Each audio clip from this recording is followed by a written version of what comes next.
So খুব প্রচন্ড হাওয়া ছেড়েছিল। কে দাঁড়াও ভাই, প্রচন্ড হাওয়া ছিল।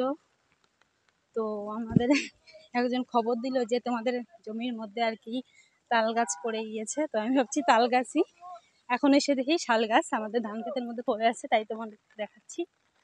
তো দেখো প্রচন্ড হাওয়া ছেড়েছিল, তো হাওয়ার কারণে এই গাছটি আর কি এত পুরনো একটি গাছ ভেঙে পড়েছে। ধান গাছগুলো নষ্ট হয়ে গেল রে, অনেক পুরনো গাছ। ফোন করি, যেটুকু ফোন করতে হবে। আমি ভাবছি তাল গাছ, এখন দেখি শাল গাছ। ওই ইসে পূজা এমন ভাবে খবর দিল, বললো কি ওই পূজা বললো না যে ই গাছ তাল গাছ। তো দেখো আমাদের মানে প্রচন্ড হাওয়া ছেড়েছিল, তো আমাদের আর কি খবর দিয়েছে যে তোমাদের গাছ পড়ে গেছে। তো ধান ক্ষেতের মধ্যে এসে দেখি যে শাল গাছ পড়ে গেছে। তো আমি শুনেছি তাল গাছ, এই আমাদের এই যে প্রচুর পরিমাণ তাল ধরেছে, এই গাছটা ভাবছি পড়ে গেছে ধান ক্ষেতের উপরে। ইস, ধানগুলো নষ্ট হয়ে গেল রে ধান ক্ষেতটা, তাই দেখার জন্য এসেছি। দেখো খুব কষ্ট লাগছে, এত পুরনো গাছটি ভেঙে পড়ে গেছে ধান ক্ষেতের মধ্যে। গাছটা কিন্তু অনেক বড়, গাছের গোড়ায় মাটি নাই, এই জন্য গাছ পড়ে গেছে। গাছের গোড়ায় মাটি ছড়ে গেছে। এই রিয়া ইয়েগুলো নিয়ে চল, এই যে গাছের ডালগুলো নিয়ে চল, ডালগুলো, এই ডালগুলো নিয়ে চল রিয়া,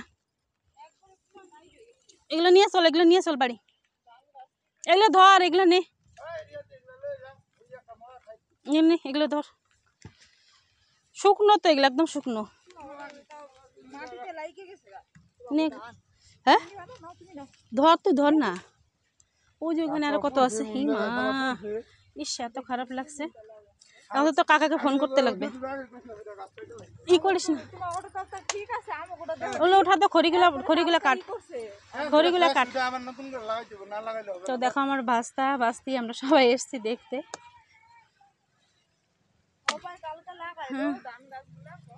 ধানগুলো একদম নষ্ট হয়ে গেছে। ওই ধান গাছগুলো পারাস না। দেখো একদম এত পুরনো গাছটি একদম ভেঙে পড়েছে। সত্যি এত পুরনো গাছ, খুব খারাপ লাগছে যে এত বছরের পুরনো একটি গাছ আর কি ভেঙে গেছে। আমি ভাবছি কি তাল গাছ ভেঙে পড়ছে, ওই জন্য রিয়ার পাঠালাম। রিয়া দেখতো তাল গাছ বলে ভেঙে পড়ছে, খবর দিল তোর পূজা পিসি, এসে দেখি শাল গাছ। ওই তো কাকার দাদার এখন ফোন করতে লাগবে, এত বড় ডাল। আরে এই খড়িগুলো নে। ইস দেখো এত পুরনো গাছ, খুব খারাপ লাগছে, এত পুরনো গাছটি ভেঙে পড়েছে।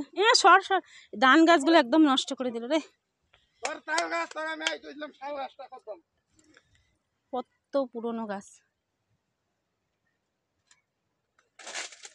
তাই ই করিস না, খেত পারাস না, নষ্ট হয়ে যাবে, ধানগুলো নষ্ট হয়ে যাবে।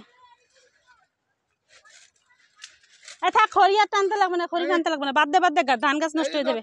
কালকে ওই ধানগুলো কালকে রোপণ করাইস রে, ধান গাছগুলো পুরো নষ্ট হয়ে গেছে। রিয়া এটা নে, এই ধান গাছের উপর যাবে। আর রিঙ্কি বার হ, রিঙ্কি বার হ।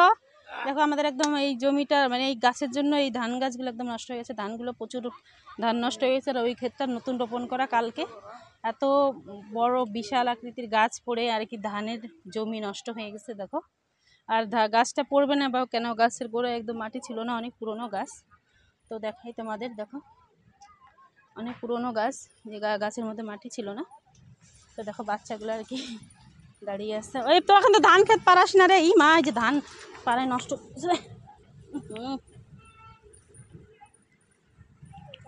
ধান পারাস না রিয়া, নামিস না, ধান গাছের মধ্যে উঠিস না, ধান পাড়ায় নষ্ট হয়ে গেছে। ও তোরা বেরো বেরো বেরো, ধান গাছ নষ্ট হয়ে যাবে, বেরো। দেখো একদম গাছের গোড়ায় মাটি ছিল না, যার জন্য এত পুরনো একটি গাছ আর কি হেলে, হাওয়াতে হেলে পড়ে গিয়ে একদম ধানের জমি, ধান টান সব নষ্ট হয়ে গেছে।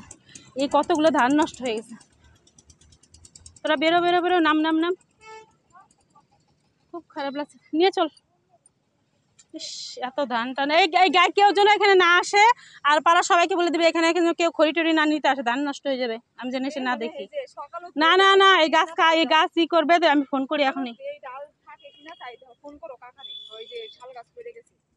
ইস খুব খারাপ লাগছে।